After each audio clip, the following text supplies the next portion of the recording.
Welcome to the Retirement Made Easy podcast, a show created to be your go-to source for straightforward retirement advice. Best of all, it is presented in a language that you can understand. Are you ready for some straight talk on retirement planning without all the fluff? Well, you found the right podcast. Here's your host, certified financial planner, Greg Gonzalez. Hey, welcome to another episode of the Retirement Made Easy podcast. I'm Greg Gonzalez. Thanks for joining me today. On this week's episode, I wanted to divulge 5 lessons when it comes to retirement planning that I think everybody should hear.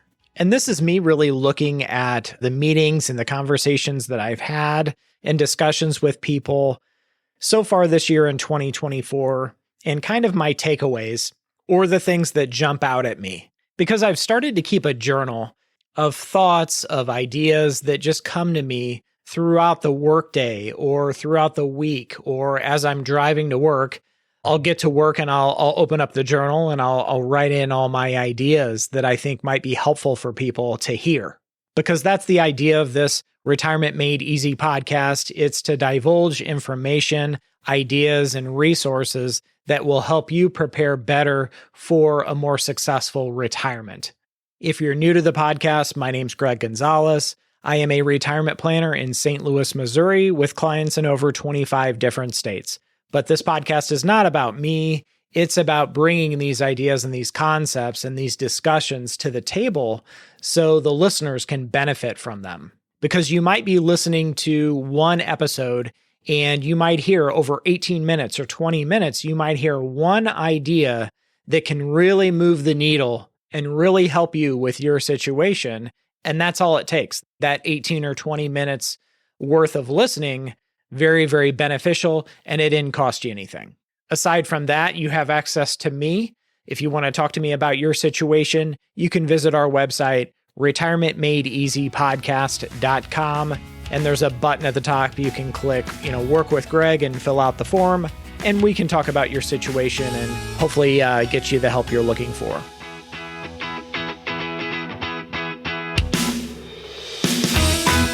So let's get started. Let's talk about these 5 lessons of retirement planning that I have learned so far this year that have really, really jumped out at me. And the first one being is watch out or be careful who you take advice from.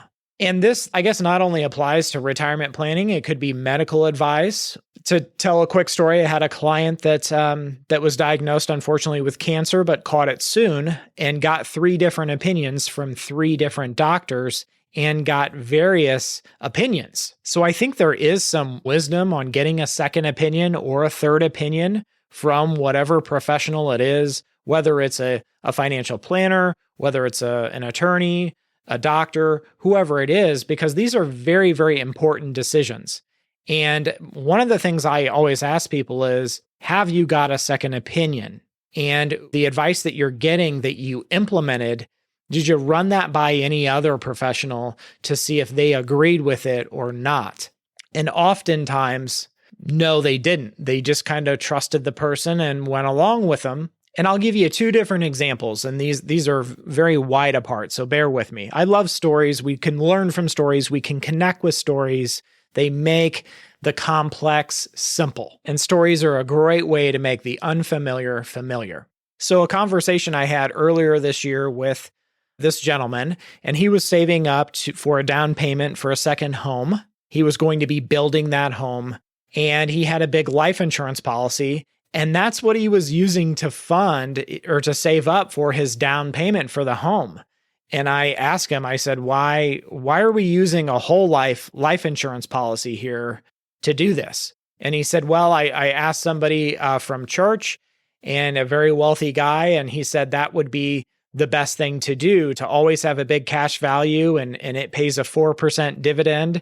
And I should be throwing money into a whole life policy. And then I could always take a withdrawal from that tax-free. And this guy who I was talking to, he said, well, I figured the guy who was wealthy from church knew what he was talking about. His parents died early when he was young, and they had whole life policies. So therefore, he's always been has made a lot of money, a lot of interest in these whole life policies. And I just kind of took his advice and bought one. And that's what I'm using to fund this new home I'm wanting to build. So if you know anything about whole life policies, you would quickly know, hey, a life insurance policy is probably not something that I can use for a down payment on a home. And so let me tell you why this is a bad idea. The fees and costs in whole life policies are all front loaded. So if you need to access your money out of them in a short period of time, you're going to run into all the costs and fees that are front loaded in these policies. The interest and the benefit that they pay, it really doesn't come in till like later on in the policy once it's been around for 10, 20, 30 years. And then aside from that, this guy was under 59 and a half. So he's going to have a 10% penalty if he cashes the thing out. So there's a lot of obstacles. I mean, he can take a loan out on the thing. But long story short, he bought a life insurance policy for a down payment on a home he was going to build. It's just the wrong tool for the job. And he took advice from somebody that he shouldn't have. So again, my lesson is you've got all these different people that want to give you advice. And if you've been around as long as I have, everybody wants, I think just naturally people want to help. And a lot of people are strong, are very opinionated, should I say. Like my brother's one of them. He always wants to give you his opinion. Now, he can give me his opinion and his advice, and then it's my job to be the financial decider and determine if I'm going to take that advice to heart and if I'm going to implement it. And I think the easiest way to do that is to get a second opinion or a third opinion and run that advice by somebody else. If you got 2 or 3 people that agree with you on the same set of advice, well, that's probably a good decision.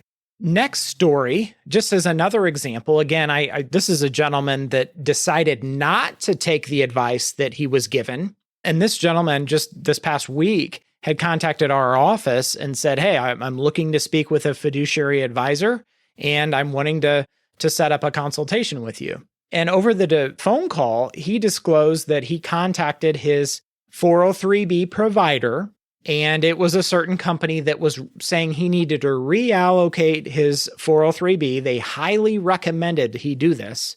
And it was just over a phone call he had with them. And they said, you need to put a certain amount of money, 10% of your 403B, into this fixed guaranteed fund.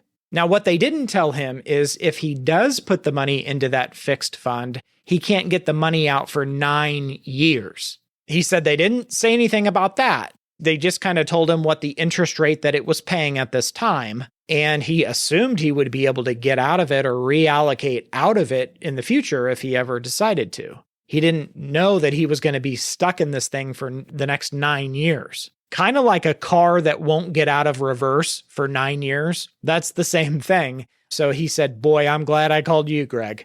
So again, this guy was shopping for that second opinion, that third opinion, and you can see how well it paid off for him. And in this guy's case, this was getting life-changing, life-altering financial advice from somebody who is on a call center or at a call center of a 403B company and might not be there in 6 months from now. So lesson number 1, be careful who you take advice from. Lesson number 2 is have an idea of what your appetite for risk is. And you got to be honest about it. If you're at the point in your life where you don't want to take the risk that you took when you were in your 20s, 30s, 40s, that's okay. It doesn't make you less of a person than somebody that says, oh, I'm okay with the ups and downs of the market. If my portfolio were to drop 40%, I would say, well, it'll recover and come back. I'm not worried about it. Everybody is different. And if your risk score is higher or lower than somebody else's, it's okay. You're still a good person. But you've got to identify what your risk score is. So at my firm, we have people take what we call a risk scorecard to say, okay, 0 to 100, 100 being the most aggressive, 0 being the most conservative, whereby you cannot handle volatility or your account falling in value. So you're a very conservative investor. Where do you fall between 0 and 100? And what we find is when we compare that to their 401k or their Roth IRAs or IRAs, whatever forms of retirement savings they have, and we look at, okay, the risk score on their investment portfolio, they don't match. And in many instances, they're way off. We've seen people that have a risk score of 30 and they're invested as an 80. That's 50 points off. That's not even close. And quite simply, what that means is if you're invested as an 80 and your risk appetite, your risk score is a 30, if, heaven forbid, we ran into a bad economy, a bad stock market environment, and let's say the market dove 40% or crashed, whatever term you want to use, well, your portfolio with a risk score of 80 would go down a lot more than if it was properly positioned with your risk score of 30. So if you haven't already, get a risk assessment of yourself and your portfolio. We do these at my firm all the time because more often than not, people are taking way, way more risk than they thought. Or on the flip side, they might be saying, gosh, my returns are not what I've been anticipating. And come to find out they're way, way more conservative than their risk score. And therefore, they've been sacrificing some growth. We see that often too. And I think why this is something that people overlook or it goes neglected is because they can't see it. Maybe their statements or they don't get an alert that, hey, this is your risk score that you have taken, and then your portfolio, we have analyzed that and we have assigned it a risk score of this, and therefore you match. 401k statements that I've seen, the majority of them, they don't show that. They don't track that risk score. It's kind of like you want to wear clothes that fit, right? They look better, they feel better, and you can kind of look in the mirror and you can kind of say, hey, this shirt fits me really well. It's not baggy. It's not too tight. So hopefully that example, hits home with you and you can kind of say, hey, just like you wear your own clothes at the proper size, your investment portfolio should fit you, not somebody else. And I have just been blown away in my experience over, so far in 2024, where they just don't match. They don't fit when somebody comes in and we measure their risk score and give their investment portfolio a risk score. And ideally, you want them to match. Lesson number 3. And this comes from a quote from Mark Twain. Mark Twain wrote, "It ain't what you don't know that gets you in trouble. It's what you know for sure that just ain't so." That's a quote I love from Mark Twain because it is so, so true. So what you don't know about things. And I've had people say, well, my understanding of how my pension works is da da da da da da. Or I've got this special investment and my understanding of how it works is, and then they explain. And I'm telling you, so far this year, we have found several different occasions where they thought something worked like this, and that wasn't the case. And their retirement success was hanging on that assumption. And they had believed that assumption for so many years. And oftentimes when you divulge, hey, this is really how it works, a lot of times people find that hard to accept because for so long they were of the belief that it worked this other way. So as the saying goes, the devil's in the details. You really have to get down to a granular level and make sure you're correct about something that is so, so important to your retirement success, your financial future. And so far this year, this has come up in pensions, in stock options, in complex investments. And more specifically, I mean annuities and private non-traded REITs, real estate investment trust. People thought they worked or operated a certain way, and come to find out after we disclosed, hey, this is really the way it works, they were very disheartened and in shock. And then we had one other occasion, again, where somebody believed wholeheartedly that their family trust operated a certain way and benefited them a certain way. And after reading through the trust documents, that just wasn't the case. So somewhere along the line, somebody had told them, hey, this is what you can expect and this kind of thing. And truth be told, when you look at the trust documents, it doesn't match to what their beliefs were about how the trust operated. And with stock options, I had mentioned that just previously, they are very complex for the novice person out there. And when somebody tells you, hey, this is how they work, this is how they vest, this is what you have, you almost need a teacher, somebody that's looking out for you that really understands the subject. Because again, to the novice, this is outside of your expertise, and that's okay. But when it represents such a large percentage of your total assets or your portfolio, and you have this belief because you misunderstood or it was explained to you incorrectly, again, that can really create some problems down the road. And your retirement plan might be built on sticks instead of stones because of this belief you had that's just not so, as Mark Twain said. Another example I have is I've had some people that are listeners of the podcast that have sent me questions about their annuities that they have. And more often than not, they believe they worked a certain way, but that just wasn't the case. So again, it's not what we don't know that gets us in trouble. It's what we know that just ain't so. That's a Mark Twain quote. A lot of times that has to do with complex investments, but not always. And then lesson number 4, when you're putting together a retirement plan and you're starting to put a strategy together, you're going to make some assumptions that, hey, this is going to be how it works. But ask yourself, what if I am wrong? I find a lot of people have a confidence that, hey, this is how it's going to go and this is the way it's going to be. But what if you're wrong? What if you overspend in retirement?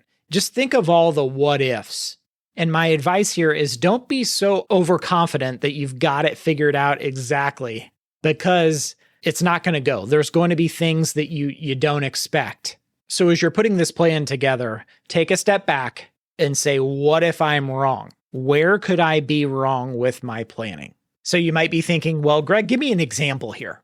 I remember this couple earlier this year. The husband said, and not very nice couple, but he was adamant that he was going to work part-time for the first 5 years of retirement.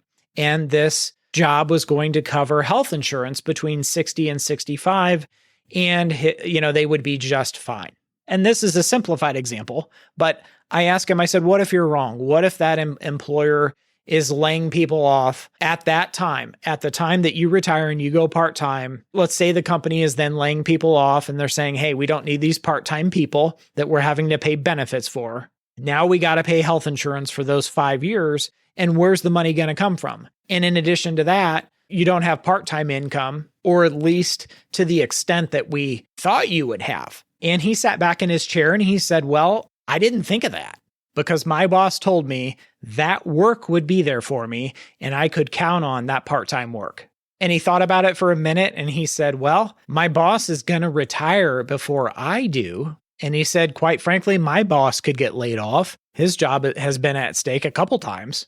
He said, I don't want the success of my retirement plan to be based on something that's not a guarantee, like this part-time work that I'm expecting. And by the way, with this particular gentleman, this company was going to pay him very, very well, in my opinion, for 30 hours a week and offer health insurance benefits for 5 years. That's something that, hey, should the economy turn south, those are the kind of people that, in my opinion, are at most risk. And the last lesson on today's episode that I wanted to disclose is, if you're like me, you forget things.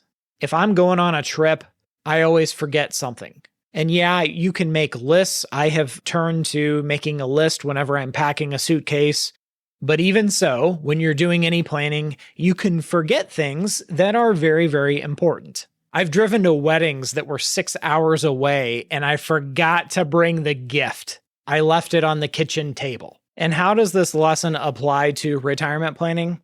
Well, a lot of times people forget about accounts they have, insurance policies they have. It is very, very common to forget about certain pieces that can really, really play a big part in your overall financial future. So this year, we have had a few different prospective clients or podcast listeners, and we were talking about their retirement plan. And as we were kind of going over all the different elements, a lot of times some things would stick out to us that, hey, there's this missing piece. Have you considered that? And a lot of times those things that we forget to plan for can represent pitfalls or gaps in our overall plan. So I've had a few people kind of ask me, hey, Greg, this is what I've got so far. What else am I missing here? And what a great question is what am I missing in my overall game plan?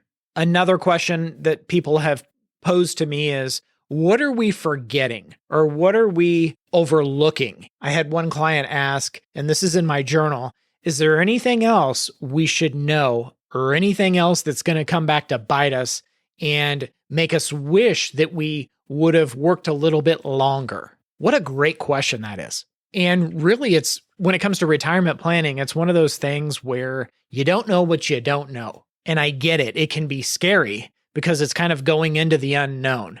And that's why a lot of people tune into this podcast, another retirement podcast, and they read articles and watch YouTube videos because they want to prepare for the unknown. But oftentimes, it's what you forget to put into your plan or you forget to pack, and it's an honest mistake, but it cost you in the end. And just looking at myself, I'm still talking about the time I drove 6 hours to a friend's wedding and I forgot the gift on my kitchen table. And the entire time I was at that wedding, I was thinking, how could I forget that gift? The bride and the groom, this was their wedding present, and I forgot it on the kitchen table.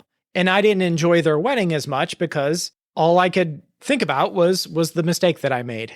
So lesson number 5, think about what you might be missing, what might be left out of your overall plan. And sometimes it takes a third party, an unbiased third party, to kind of look at your plan and say, hey, oh, you forgot this. So these lessons of 2024 for the first half of 2024, I know can greatly benefit you in your planning. I hope this episode has been helpful. If you have questions, visit my website, retirementmadeeasypodcast.com. I'll see you next week. And remember, always dream big. The opinions voiced in this material are for general information only and are not intended to provide specific advice or recommendations for any individual. To determine which investments may be appropriate for you, please consult your attorney, tax advisor, or financial advisor prior to investing. This is a hypothetical example and is not representative of any specific investment. Your results may vary. All performance referenced is historical and is no guarantee of future results. All indices mentioned are unmanaged and may not be invested into directly. The SmartVestor program is a directory of investment professionals. Neither Dave Ramsey nor SmartVestor are affiliates of St. Louis Retirement Advisors or LPL Financial. There is no guarantee that a diversified portfolio will enhance overall returns or outperform a non-diversified portfolio. Diversification does not protect against market risk. All investing involves risk, including loss of principal. No strategy assures success or protects against loss. Securities and advisory services offered through LPL Financial, a registered investment advisor, member FINRA, SIPC. And here's another minute of disclosures from our compliance department.